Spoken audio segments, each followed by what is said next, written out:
समय परिस्थितियाँ हमेशा बदलती रहती हैं। बदलते दौर में देशभक्ति की परिभाषा भी बदली और रोजगार की परिभाषा भी बदल गई। नमस्कार, मैं जय Pratap bright of life AP के नए एपिसोड में आपका स्वागत कर रहे हैं। उम्मीद कर रहे हैं आप स्वस्थ होंगे, सुरक्षित होंगे और मुस्कुरा रहे होंगे।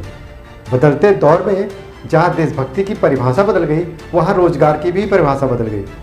रोजगार मांगने वाले देशद्रोही हो गए और एक पिक्चर देखने वाले देशभक्त साबित हो गए। कौन सी पिक्चर आप देखेंगे तो देशभक्त हो जाएंगे और कौन सी पिक्चर आप नहीं देखेंगे तो देशद्रोही साबित हो जाएंगे, ये जानना बड़ा आसान हो गया। अगर किसी को आपको टेस्ट करना है कि कौन सा आदमी देशभक्त है या कौन सा आदमी देशभक्त नहीं है, इसका सिंपल सा फार्मूला आजकल के समय में आ ही गया है। जानते हैं कैसे? एक पिक्चर, एक मूवी, एक नाच गाना देख के आप डिसाइड कर सकते हैं कि कौन आदमी देशभक्त है और कौन सा नहीं है। अगर किसी ने रोज़गार मांग लिया या रोज़गार की बात कर ली या फिर किसी ने पढ़ाई की बात कर ली, समझ रहे हैं? आप समझ जाइए किस पार्टी का होगा या फिर किस नेता का भक्त होगा।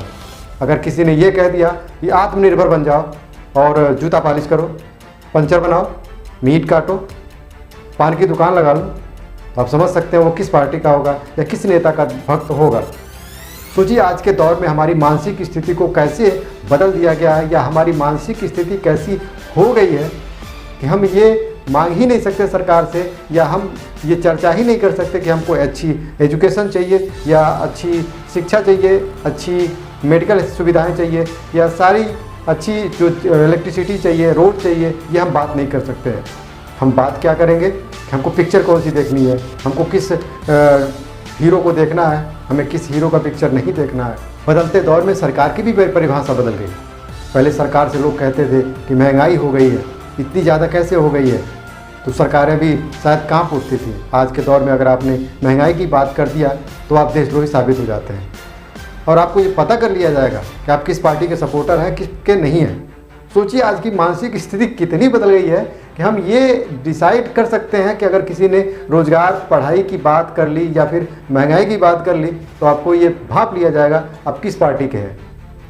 अगर आपने पिक्चर कोई देखी है, कौन सी पिक्चर देखी है, उससे डिसाइड कर लिया जाएगा आप देशभक्त हैं या नहीं है, या किस पार्टी के हैं, ये भी डिसाइड हो जाता है। सोचिए हम किस दौर में गुजर रहे हैं या हमारी परिस्थितियाँ क्या हो गई। रोज़गार देना अच्छी चीज़ है, आत्मनिर्भर होना अच्छी चीज़ है, होना चाहिए, लेकिन क्या सारे लोग एक एक फैक्ट्री डाल सकते हैं? है संभव? क्या सारे लोग रोज़गार दे सकते हैं? है संभव? क्या हम अपने आने वाली पीढ़ियों को इस लायक बना रहे हैं? कैसे बनाएंगे? सोचिए अभी कुछ दिन पहले एक बच्चे ने कहा कि पढ़ाई लिखाई से क्या फ़ायदा, पैसा ही कमाना है तो कोई भी दुकान लगा लेंगे। सरकार भी शायद इससे ज़्यादा इत्तेफाक नहीं रखती है, वो भी सोचा हाँ यार चलो पढ़ाई से क्या फ़ायदा, इसीलिए तो शायद एजुकेशन बजट भी कम किया जा रहा है, सब कुछ प्राइवेटाइजेशन किया जा रहा है। तो सोचिए आने वाले दौर में जब सारी चीज़ें प्राइवेट हो जाएंगी तो आप क्या समझते हैं सब कुछ अच्छा हो जाएगा? जब सब कुछ प्राइवेट हो जाएगा तो प्राइवेट वाले मनगढ़ हो जाते हैं, आपको शायद पता नहीं है। देशभक्ति की परिभाषा बदल गई, रोजगार की परिभाषा बदल गई, शिक्षा की परिभाषा बदल गई। आज की मानसिक स्थिति कैसी हो गई है कि असल देशभक्ति क्या है वो हम भूल चुके हैं। एक दूसरे को शक की निगाहों से देखना, एक दूसरे को गाली देना, हम लोग देशभक्ति समझ लिए हुए। एक मेरे जानने वाले ने कभी पोस्ट किया था मेरे फेसबुक आईडी पे कि रोज़गार तो बहुत है, लोग करना नहीं चाहते हैं। अगर किसी से कहेंगे कि फल बेचना चाहते हो, नहीं, पंचर बनाना चाहते हो, नहीं, मीट काटना चाहते हो, नहीं, पान की दुकान लगाना चाहते हो, नहीं, चाय बेचना चाहते हो, नहीं, पकौड़ा बेचना चाहते हो, नहीं, क्या चाहिए? नौकरी, सरकारी नौकरी चाहिए। सब भैया सबको सरकारी नौकरी संभव नहीं है, कोई नहीं सरकार दे पाएगी, और ना ही सब लोग चाहते हैं कि हमको सरकारी नौकरी मिले, लेकिन जितनी है उतनी तो दे सकते हैं। अगर किसी को लगता है कि सरकारी आदमी काम नहीं करता है तो आपको बताऊं मैं कि पूरे कोरोना काल में सिर्फ सरकारी आदमी ने काम किया था। प्राइवेट वालों ने या तो कमाया था पैसा या फिर कहाँ जाके छुप गए थे, शायद आप लोग को भी अंदाज़ा हो गया होगा। हाँ, मैं मानता हूँ कि कुछ लोग हैं ऐसे जो काम नहीं करते हैं, तो क्या वो प्राइवेट में नहीं है? ऐसे लोग हर जगह मिलेंगे आपको। अगर 10 काम वाले मिलते हैं तो 2-4 ऐसे मिल जाएंगे जो या तो थोड़ा बहुत काम करते हैं या फिर काम करते ही नहीं है।